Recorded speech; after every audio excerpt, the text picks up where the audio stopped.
Hello everybody, Film Trigger here. My name is Stevie Cade. A few weeks ago, I posted my 200 subscriber appreciation video, and I asked you guys to leave in the comments below what kind of video you would like Film Trigger to do, and that I was going to do one of those requests, which I did. Right here, you can click up and check it out right now. I decided to do another one because it intrigued me so much. Another YouTuber, you might know him, his name is Film Gob. He asked me what my favorite movie soundtracks were, and that really got me thinking. Now, music means a lot to me. I am a musician, if you can't tell from the crap in the back. It's actually what I do for a living. Doing my favorite movie soundtracks was tough. The first thing I wanted to do was actually dive into the whole biopics about bands and fictional movies about songwriters. But then I thought, you know what, that's a little unfair and maybe even a little too easy. Because if that's what I was going to do, Eddie and the Cruisers, you would have been number one on my list. But I decided to actually give myself some rules and challenge myself a little bit. Pick soundtracks that I thought not only fit very well with the tone of a movie and, help guide a movie through, but actually meant something to me in one way or another. Without further ado, here are my top 3 movie soundtracks. And they're probably not going to be what you expect. Number 1. The Cable Guy. 1, 2, 3. When the truth is found to be lied. I know, right? So this one's actually fresh in my mind because I just did a rewind review for this movie. Again, if you want to check it out. And the reason why I chose it is because this is a dark comedy that utilizes a collection of 90s anthems and side B tracks that creates a perfect alternative soundtrack for a grunge head like myself. And it features music from bands like Cypress Hill, Filter, Primitive Radio Gods, Silverchair, The Toadies, Jerry Cantrell from Alice in Chains, and many, many more. And The Cable Guy was actually in the running with a few other heavy hitters that I almost chose to be a part of my top 3, like Forrest Gump, The Crow, and Empire Records. The reason why this one won out was because I actually remembered most of the songs from this movie off the top of my head, and not only remembered the songs, but remembered where they were at in the movie and what scene they were a part of.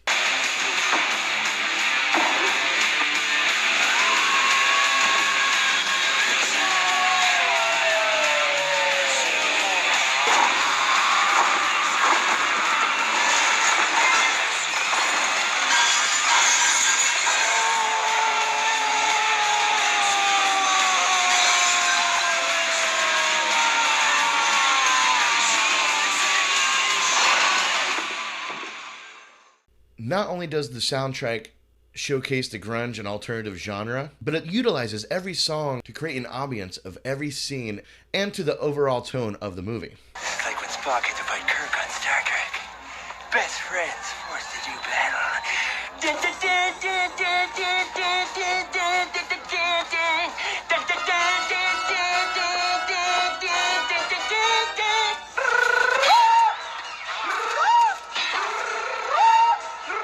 Which gave us many very memorable scenes, and it obviously stuck in my head, and because of that, it made it as one of my top 3. Alright, next on my list,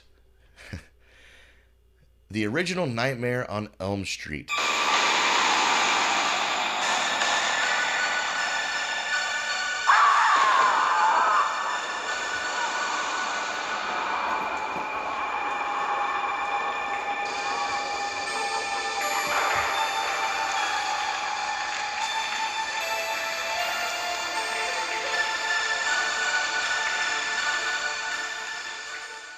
Composed by Charles Bernstein.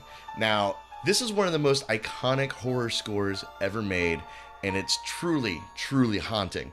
I'm kind of biased because I've always been a huge Freddy fan. To be honest, when I was a child, my mother would find me watching this movie by myself in the dark at like 2 a.m. I was 4 years old. I wasn't allowed to watch Freddy for a very long time after that. So this soundtrack actually has a special place in my heart. But I almost didn't choose the soundtrack from this particular movie in the series. I almost chose Nightmare on Elm Street 3, Dream Warriors, because of one song and one song only.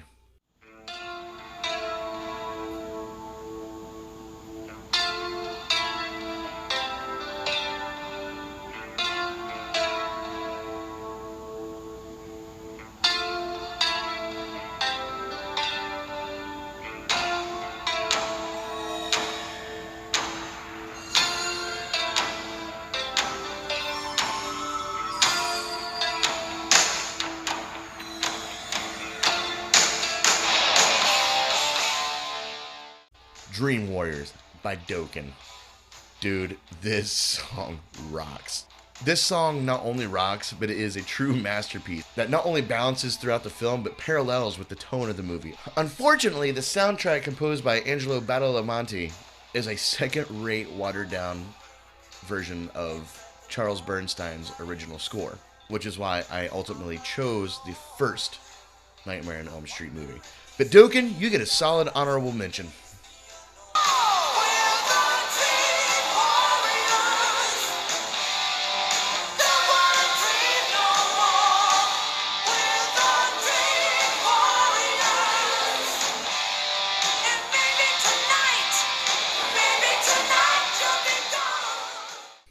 But this soundtrack is actually regularly played at my house, typically during the Halloween season, because I get really into Halloween, and I decorate the house and I'll blare this with the windows open during trick or treat. And actually, sometimes I'll actually just play it alone to myself because I've got issues. But anyway, that's why the soundtrack to this movie has made it on my list. Last but definitely not least is the very underrated Ed Wood.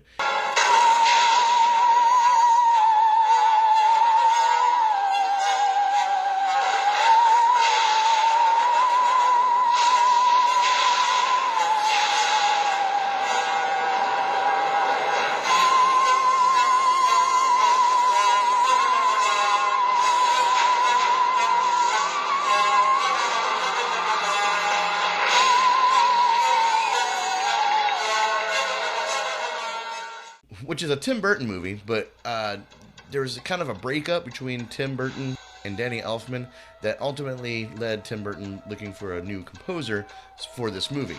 Thank goodness. Not that I don't like Danny Elfman. He's given us classic tunes, like he did the Simpsons theme song, the Nightmare Before Christmas soundtrack, and obviously the infamous 1989 Batman theme that he force-fed us in the new Justice League movie, but that's for a different video. But Danny Elfman is not the best fit for every movie, and I think Tim Burton sometimes fails to see that. So I think Tim Burton actually won out on this one because he ended up getting composer Howard Shore to do the score for this movie, and he hit the nail right on the head. As an old school B-movie horror fan, this soundtrack is not only nostalgic, but believable that it was actually recorded in the 50s, in the time that this movie actually takes place, because they did their homework. What would Ed Wood do if he had a bigger budget and could choose the exact music that he would put in his movies? And that's how they came up with this entire soundtrack. And its heavy use of congos and a very unique decision to showcase the theremin was brilliant. Now, what is the theremin, you ask? Well,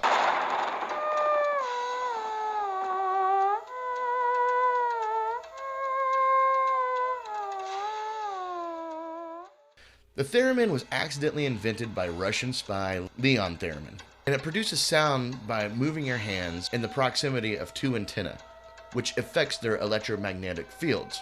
And it creates a very haunting, human-like sound that is synonymous with pulp culture 50s horror/sci-fi thrillers.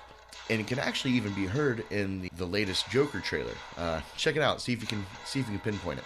But this soundtrack perfectly captures the essence of this movie and what it's supposed to be. Home. I have no home. Haunted. Despised. Living like an animal. The jungle is my home. But I shall show the world that I can be its master. I shall perfect my own race of people. A race of atomic supermen that will conquer the world! Which is essentially a biopic about the worst director of all time, Ed Wood, played by Johnny Depp. And it was shot as a 50s style monster movie. It's not a monster movie. It's a supernatural thriller.